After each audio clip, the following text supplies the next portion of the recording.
O desejo do Senhor é que nós sejamos prósperos, que nós cresçamos. Mas por causa de alguns ensinos errados, as igrejas têm ficado envergonhadas, talvez, de ensinar sobre isso. Às vezes, vocês vão ver, eu vou falar aqui, que uma das coisas que eu vou explicar é que prosperidade não é apenas dinheiro, mas sobre o dinheiro, por exemplo, é uma das áreas onde muitas igrejas, por causa de algumas que têm falado tanto ensino errado, acabam deixando de tocar nesse assunto, impedindo que o povo de Deus seja próspero, o povo de Deus receba ensinamentos do Senhor a respeito nessa área. Mas no nosso Deus, Ele se preocupa com todas as áreas da sua vida. Sabe, aquele que te deu a salvação, Ele quer também te dar uma vida abundante. Ele quer te dar uma vida próspera, quer te dar uma vida de suprimento de todas as coisas que você necessita.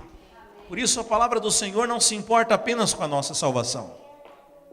Tem muitas pessoas que acham que a salvação é o fim, é um objetivo final de Deus.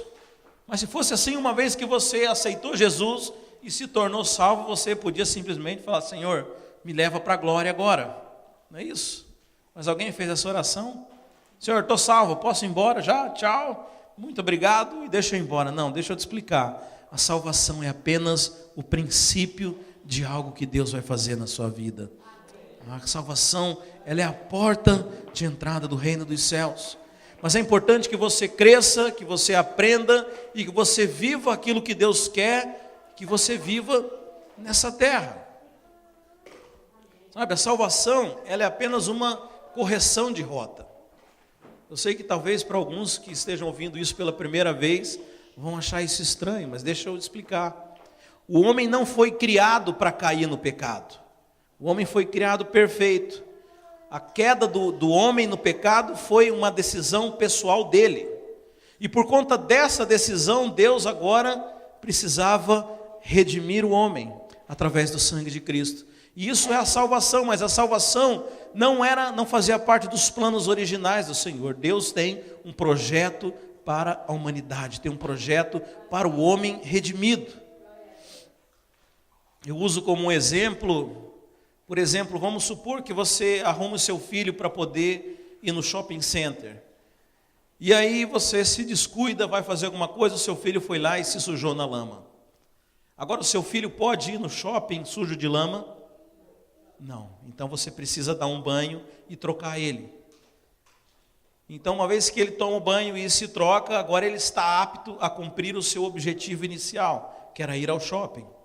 O problema é que tem muito filho que quer agora ficar tomando banho e se esquece que existe um objetivo que o seu pai gostaria de levá-lo. Não sei se vocês entenderam a ilustração. Sabe, Deus tem um propósito para nós, como homens e mulheres criados à sua imagem e semelhança. Por um momento esse propósito foi frustrado por causa do pecado do homem, por causa da queda, mas hoje nós fomos redimidos, somos comprados novamente pelo sangue de Cristo. Portanto, nós como igreja agora temos que entender o propósito de Deus para nós como homens. E eu começo a dizer para você que há um propósito e parte desse propósito passa pela prosperidade, passa pela nossa prosperidade. Então, quando nós falamos de prosperidade, irmãos, eu sei que existem muitos conceitos e ideias, né? E o mais comum, geralmente, é sobre dinheiro, quando se fala em prosperidade. Tem pessoas que ligam prosperidade diretamente com dinheiro. Mas eu conheço pessoas que têm dinheiro e não são prósperas. Existem pessoas hoje com dinheiro que não têm coragem de levantar das suas camas. Exatamente nesse momento tem pessoas que têm grandes fortunas, que estão vivendo depressão, estão pedindo a própria morte. Por isso, prosperidade não é simplesmente ter dinheiro.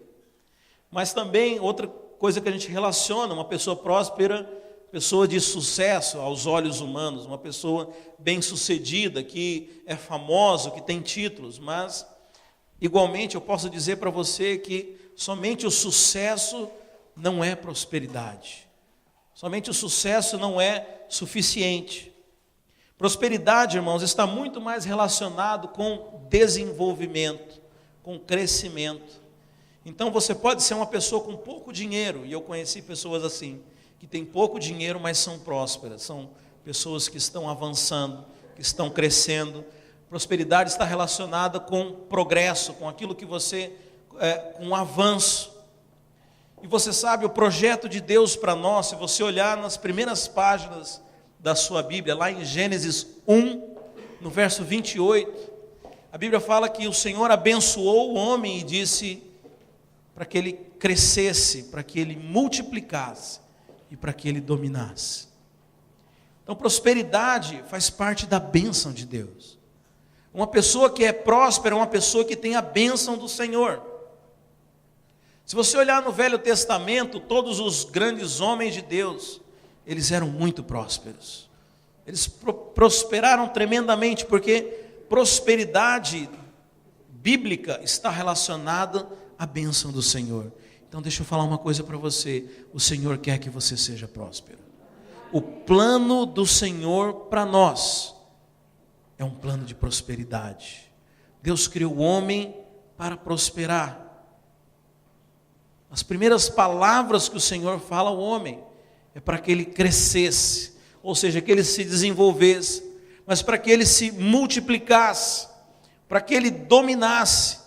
Os planos do Senhor são planos de prosperidade para nós. Mas você sabe, o homem, como eu disse, ele escolheu um caminho diferente daquele que o Senhor havia escolhido para ele. E o pecado entra em cena e o destino do homem, da humanidade, que se afasta de Deus, é um caminho de destruição e um caminho de uma prosperidade que não é mais a prosperidade divina, mas é um tipo de prosperidade humana, onde nós achamos que a prosperidade é apenas a satisfação de pseudo-necessidades nossas imediatas. E o mundo passa a correr atrás dessa prosperidade, que na verdade nunca satisfaz, nunca resolve. Ou você conhece alguém que atingiu uma certa fortuna e falou, não, agora eu estou satisfeito. Ao contrário, muitas vezes nós vemos, quanto mais a pessoa ajunta fortunas, mais parece que ela está insatisfeita. Porque na verdade ela está cavando para baixo e não está subindo. O conceito de prosperidade do Senhor é muito diferente daquilo que é a prosperidade humana. Mas nós sabemos que um dia o Senhor, Ele veio à terra na forma humana e nos resgatou dessa maldição do pecado. E hoje nós podemos viver uma vida livre. E eu quero dizer para você que hoje nós estamos aptos a viver aquilo que o Senhor tinha para o homem, lá no começo da sua Bíblia. Sabe, hoje nós podemos viver essa vida de prosperidade que foi dada para Adão. A bênção de Deus, a Bíblia fala que Deus o abençoou. Essa mesma bênção está sobre nós hoje. Sabe, você está apto para prosperar. Amém, meus irmãos? Por que muitas vezes nós não prosperamos? Porque muitas vezes nós ignoramos as verdades do reino a respeito disso. E é nisso que eu estou nessa manhã, para falar sobre a prosperidade que é do reino dos céus, prosperidade que é bíblica. Amém, irmãos? Então eu peguei um texto na Bíblia, que está lá na terceira carta de João, no seu capítulo 1, no verso 2. É a carta do apóstolo João para Gaio, discípulo dele. E ele diz o seguinte: amado, peço a Deus que prosperes em tudo e tenhas saúde, assim como tua alma prospera. Então, irmão, se prosperidade não fosse de Deus, o apóstolo João não pedia a Deus para que Gaio prosperasse. Mas prosperidade é algo de Deus e que nós podemos pedir a Deus prosperidade. E com base nesse pequeno versículo nós podemos depreender algumas coisas. Então a primeira coisa que ele fala é que ele tenha saúde. Então há um tipo de prosperidade que opera no nosso corpo. E também fala que a alma deveria ser próspera. Então há uma prosperidade que é na alma. Eu coloquei invertido ali. Então há prosperidade para o corpo, há prosperidade para a alma. Então eu também posso dizer que há uma prosperidade para o nosso espírito. Então o Senhor quer que você prospere nas suas 3 áreas. Você sabe, nós somos corpo, alma e espírito. E o desejo do Senhor é que nós prosperemos em todas essas áreas. Mas pastor, como é que eu posso ter um espírito próspero? Você sabe, o nosso espírito, a Bíblia fala que ele estava mortificado. Lá em Romanos fala que nós estávamos mortos em nossos delitos e pecados. Mas uma vez que o Espírito do Senhor, quando você aceitou a Cristo, veio sobre você, você recebeu um espírito renovado do Senhor.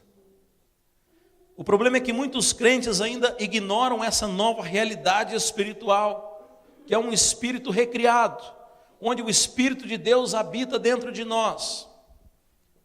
E muitos de nós nos privamos dessa vida no Espírito, simplesmente porque ignoramos a presença de Deus no nosso espírito. Então o projeto de Deus é que você, quando fala de você ter um espírito próspero, fala de você ter um espírito ativado, um espírito exercitado para o Senhor, um espírito que possa ser sensível à voz de Deus. É interessante que a Bíblia fala que Deus está em todos os lugares, mas há momentos em que nós temos uma experimentação mais forte da parte de Deus. Sabe, eu principalmente quando estamos aqui numa oração, como estamos no momento de louvor, como há pouco, eu tenho uma percepção da presença de Deus mais forte. Mas ao contrário do que muitos pensam, o Espírito de Deus, ele não vai embora e ele não volta. O Espírito de Deus, ele é o tempo inteiro residente dentro de você. Mas há momentos em que você se torna mais sensível à presença de Deus. Sabe, o espírito próspero é um espírito que tem essa experimentação do Senhor. Sabe, você vê claramente, existem pessoas que têm mais sensibilidade à voz de Deus. Existem pessoas que têm pouca sensibilidade. Geralmente, novos convertidos, ele tem uma sensibilidade muito pequena para as coisas de Deus. E muitas vezes nós paramos aí, não avançamos, mas a prosperidade que o Senhor tem para o nosso espírito é um caminho de intimidade, um caminho de sensibilidade. Deus quer que você seja próspero no seu espírito. Deus quer que você aprenda a ouvir a voz dEle, quer que você aprenda a sentir a sua presença. Sabe como que você pode ser próspero no espírito? A palavra de Deus fala que nós devemos exercitar o nosso espírito. Devemos experimentar a presença do Senhor. A Bíblia fala assim em Efésios: enchei-vos do Espírito. Veja, eu sei que o senso comum das pessoas é que o Espírito de repente ele entra em você e você é tomado por algo tão tremendo e você passa a ser cheio do Espírito. Mas a Bíblia fala que nós devemos nos encher do Espírito. Aliás, é um mandamento para você: enchei-vos do Espírito. Semana passada eu estava conversando com os irmãos sobre a parábola das 10 virgens. Provavelmente no outro trimestre nós vamos estudar Apocalipse e nós vamos falar sobre essa parábola. Mas é interessante que 5 delas estavam com as suas vasilhas cheias de azeite e 5 estavam com pouco azeite. Isso fala de uma vida cheia do Espírito de Deus, cheio da presença do Senhor. O azeite na Bíblia representa o Espírito Santo. E é interessante que nós devemos buscar o enchimento do Espírito Santo de Deus. Um espírito próspero, sabe? Deixa eu falar, um homem de Deus, um homem que aos olhos do mundo é bem sucedido, se ele não for próspero no seu espírito, ele não tem nada, irmãos. Se é uma prosperidade que vale a pena você desejar e buscar e aplicar à sua vida, é a prosperidade do seu espírito, é uma vida de intimidade com o Senhor. A ponto de que você fale como o apóstolo Paulo: não vivo eu, mas agora Cristo vive em mim. A pessoa que é cheia do Espírito de Deus, ela exala o perfume. As palavras são palavras de graça, palavras como do Senhor. Sabe, nós devemos desejar, sobretudo, a prosperidade do nosso espírito. um espírito que é sensível, um espírito que busca o Senhor. Mas a Bíblia fala: enchei-vos do Espírito. E o que é maravilhoso é que ela não para por aí, ela não fala apenas para você se encher do Espírito, ela fala como que você se enche do Espírito. A Bíblia fala: enchei-vos do Espírito, falando entre vós salmos, cantando hinos espirituais. É interessante que existem algumas religiões muito preocupadas com as coisas que a gente come. Mas a Bíblia fala que o que contamina o homem não é o que entra, mas é o que sai. E o enchimento do Espírito se dá da mesma forma, quando você libera a palavra, quando você abre a boca para cantar, quando você abre a boca para orar, você está, na verdade, introjetando o Espírito dentro de você.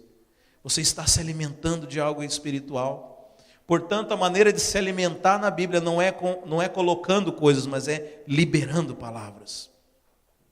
Por isso que às vezes eu sou tão chato com os irmãos na hora do louvor, porque se você simplesmente for passivo, se você não se mover, se você está esperando que venha um anjo e toque na sua cabeça e fale pirlim pim pim, seja cheio de Deus, não é assim que funciona, irmãos. O cristianismo, ele exige uma proatividade, existe uma atitude, exige um desejo, uma busca pelo Senhor. A Bíblia fala: buscar-me-eis e me achareis quando me buscarem de todo o vosso coração. Sabe, Deus não está falando, eu sei que é muito mal interpretado, algumas pessoas fica parecendo que a salvação é algo difícil, que Deus está inacessível. Não, mas Deus está falando que há um tesouro guardado para aqueles que têm fome e sede dele. Sabe, há algo guardado na intimidade. Sabe, e o desejo do Senhor é que você se aprofunde nesse relacionamento, que é um relacionamento para os íntimos. Não é algo que está disponível para qualquer pessoa, não, é para aqueles que querem. Para aqueles que têm o espírito próspero, para aqueles que desejam fluir na unção e buscam a Deus, sabe, esse é o desejo do Senhor, que você seja próspero no seu espírito. Que você tenha um espírito próspero, um espírito sensível, um espírito que flui do Senhor. Sabe, esse é o primeiro passo de qualquer prosperidade, é você buscar a intimidade com Deus. Sabe, essa deveria ser o nosso alvo número 1. Ter um espírito próspero, um espírito conectado com o Senhor. Um espírito sensível, um espírito que conhece a presença de Deus. E nós fazemos isso, como eu disse, cantando, interagindo com Deus. Mas nós fazemos isso também quando estudamos a palavra do Senhor. Porque a Bíblia fala que Jesus disse que as palavras que eu vos tenho dito são espírito e vida. Todas as vezes que nós nos debruçamos diante da palavra de Deus e realmente tomamos ela como vida em nós, nós estamos ativando o nosso espírito. Sabe, você deve ler a Bíblia, irmão, mas eu vejo muitas pessoas simplesmente lendo por ler. Pessoas que já falaram assim: eu já li a Bíblia 7 vezes, já li a Bíblia 10 vezes. E tudo bem, mas eu fico pensando que tipo de leitura foi essa? Foi uma leitura realmente apenas para a pessoa contar que leu tantas vezes? Ou se realmente aquela pessoa degustou e tomou aquela palavra como palavra de Deus? Sabe, às vezes Deus vai falar com você em um versículo e naquele dia você só vai meditar sobre aquele versículo. E Deus vai falar contigo apenas nele, porque Deus não precisa de muitas palavras para ministrar no nosso coração. Sabe, eu não li a Bíblia tantas vezes. E eu fico feliz, porque então eu tenho tantas áreas que eu preciso avançar, então eu tenho mais chance. Eu fico preocupado com aquele que já leu 10 vezes e não mudou de vida. Eu falei: gente, está acabando a chance. Essa pessoa já leu tantas vezes e não aconteceu nada com ela. Certa vez eu ouvi uma frase que é o seguinte: olha, não se preocupe com as partes da Bíblia que você não conhece, que você não entende. Preocupe-se com as que você já entendeu e ainda não praticou. Então, às vezes, é preciso apenas um versículo para transformar a nossa vida. Eu fico pensando naquelas igrejas perseguidas, em países onde é proibido o evangelho. E muitas vezes a pessoa só tem uma página da Bíblia. Que às vezes eles conseguem contrabandear uma Bíblia e são tantas pessoas querendo, e eles apenas tiram uma página e entregam para cada um. Aquilo é suficiente para mudar a vida de qualquer pessoa. Porque é a palavra do Senhor. Sabe, nós precisamos de uma vida meditando na palavra. Nós precisamos de uma vida de oração também, irmãos, para exercitar o nosso espírito. Sabe, muitas vezes a oração foi ensinada de forma errada na igreja. Muitas vezes a gente orava porque achava que era uma obrigação. Orava porque se não orasse, Deus ia, tadinho, sofrer de solidão, ia ficar bravo com a gente se a gente não falasse com Ele. Mas a oração verdadeira é um relacionamento, é uma amizade, é você falar com quem pode resolver as coisas. Sabe quantas vezes nós falamos para as pessoas que não resolvem nada e deixamos de falar as coisas com Deus? Quantas vezes a gente está esperando solução de pessoas? Quantas vezes a gente quer mudar pessoas, sendo que a gente não dá conta de mudar a si próprio e deixamos de falar as coisas com Deus? Sabe, oração, leitura da palavra, louvores ao Senhor, tudo isso são etapas para que você tenha um espírito próspero, para que você cresça espiritualmente. Sabe, esse é o projeto do Senhor para nós, para o nosso espírito, um projeto de prosperidade. Deixa eu dizer para você, a salvação foi apenas o primeiro passo. Agora que você faz parte, agora que você recebeu um espírito, agora Deus vai começar a trabalhar com você. Mas o segundo aspecto da prosperidade em nós, veja, hoje, nesse domingo eu estou falando sobre a prosperidade em nós. No domingo seguinte eu vou falar sobre outros aspectos de prosperidade. É uma prosperidade, vamos falar prosperidade do corpo agora. O que é você ter um corpo próspero? Talvez eu não seja a pessoa mais indicada para falar sobre isso. Mas você sabe, o projeto de Deus para nós é que nós temos saúde perfeita. Ah, pastor, o que isso tem a ver com o que é espiritual? Você sabe, o homem não foi criado para ficar doente. A doença, os problemas do corpo, o envelhecimento são consequências do pecado do homem. Mas a Bíblia fala que Jesus Cristo tomou sobre si as nossas doenças. Sabe, hoje nós podemos reivindicar um corpo próspero. Claro que nós estamos sujeitos e somos afetados pela queda do homem, pelo pecado. E enquanto nós residimos nessa casa terrena que é o nosso corpo, nós estamos sujeitos a isso. Mas isso não quer dizer que nós não podemos guerrear espiritualmente, porque como eu falei, são coisas espirituais. E podemos reivindicar aquilo que foi conquistado para nós, para que nós tenhamos um corpo saudável, um corpo que nos permita cumprir aquilo que o Senhor quer que nós façamos. Amém? E nós podemos falar da prosperidade da alma também. O Senhor quer que você seja próspero na sua alma. O que a alma fala, irmãos? A alma é onde fica a sede das nossas emoções, dos nossos pensamentos, a sede das nossas vontades. Aliás, deixa eu só voltar aqui a respeito do corpo. É um aspecto interessante. Você sabe, o nosso corpo, ele precisa cumprir, eles têm que cumprir aquilo que nós desejamos. Muitas vezes nós deixamos de fazer as coisas porque somos dominados pelo corpo. Muitas vezes nós deixamos de acordar cedo para vir à igreja, por exemplo, porque nosso corpo não responde. Então, o corpo próspero é aquele que anda em sintonia com aquilo que você precisa fazer. Agora vamos voltar para a alma.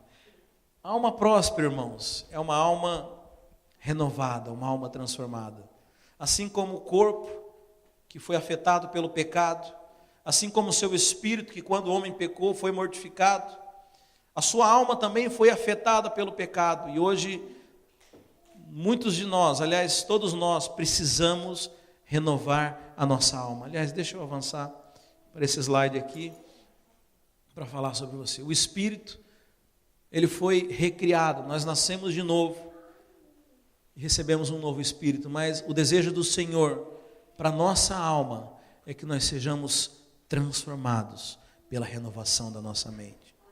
Sabe, os nossos valores, a nossa maneira, o nosso raciocínio, a nossa percepção de mundo, ela foi diretamente afetada com a queda do homem, com o pecado. Ah, pastor, mas quando eu fui salvo, eu não recebi uma alma nova? Não, você recebeu um espírito novo, mas a sua alma continua a mesma. Porque se fosse assim, o Senhor simplesmente teria feito uma lavagem cerebral em você. E você ia se esquecer de todas as coisas, mas não é assim que funciona. Há um trabalho de cooperação seu e do Espírito Santo. E o Senhor quer trabalhar na sua alma, colocando valores do céu na sua mente. Sabe, esse é um trabalho que é seu. E a Bíblia fala que nós somos transformados de diversas formas. A primeira dela, quando nós examinamos as Escrituras e conhecemos a vontade de Deus. Mas mais do que isso, quando você dá lugar para os valores do reino. Então, nesse momento que eu estou fazendo para você, é apresentando um valor do reino a respeito do que é prosperidade. E você tem a opção de entender e rejeitar os seus conceitos que são naturais e pegar um novo conceito e colocar no lugar deles. Então isso é a renovação da sua mente. Todo domingo nós estamos aqui fazendo isso. Todas as vezes que nós estudamos a palavra do Senhor, nós estamos examinando conceitos que são do reino dos céus e colocando em cima de velhos conceitos. Mas o desejo do Senhor é que você renove a sua mente através da palavra, mas há também uma outra forma. A Bíblia fala que nós somos transformados de glória em glória quando nós contemplamos o Senhor. Sabe, a contemplação, eu sei que nós estamos acostumados a uma contemplação que ela é visual, mas há uma contemplação que é do nosso espírito. E todas as vezes que nós entramos nessa atmosfera espiritual, como no momento do louvor, como no momento da oração, como no momento onde há um fluir do Espírito, nós estamos contemplando o Senhor. E nesse momento nós estamos sendo transformados, estamos sendo renovados. Sabe, é importante que nós nos demos a esse tipo de transformação da alma. Sabe, é muito triste quando às vezes nós encontramos pessoas que são crentes há 30 anos, mas continuam como bebês espirituais, porque não passaram por um processo de transformação da alma. Sabe, eu estava vendo meu filho tem 2 anos de idade, e às vezes quando eu falo não para ele, ele se joga, e ele chora, e ele faz birra, e eu falei, uau, igualzinho uns crentes que eu conheço, que não pode ouvir não, fica magoado, vai sair da igreja, sabe, irmãos, está na hora da gente crescer. Está na hora da gente deixar as coisas de menino. O apóstolo Paulo fala que quando eu era menino, eu pensava como menino, eu agia como menino, mas veja, Deus está esperando que você seja maduro. Enquanto você tem a mente de menino na fé, você não pode desfrutar das coisas que são do reino. A palavra do Senhor fala que enquanto o herdeiro é menino, em nada ele difere do servo. Ou seja, você pode ser herdeiro do Senhor, e todos nós somos. Somos herdeiros das promessas de Abraão, somos herdeiros de todas as bênçãos espirituais. Mas por que alguns crentes não usufruem dessas coisas? Porque a Bíblia fala que enquanto você é menino, em nada você difere do servo. Sabe por quê? Eu vou explicar para você. Vamos imaginar que existe um rei muito rico, dono de todas as coisas, e ele tem um filho, um príncipe.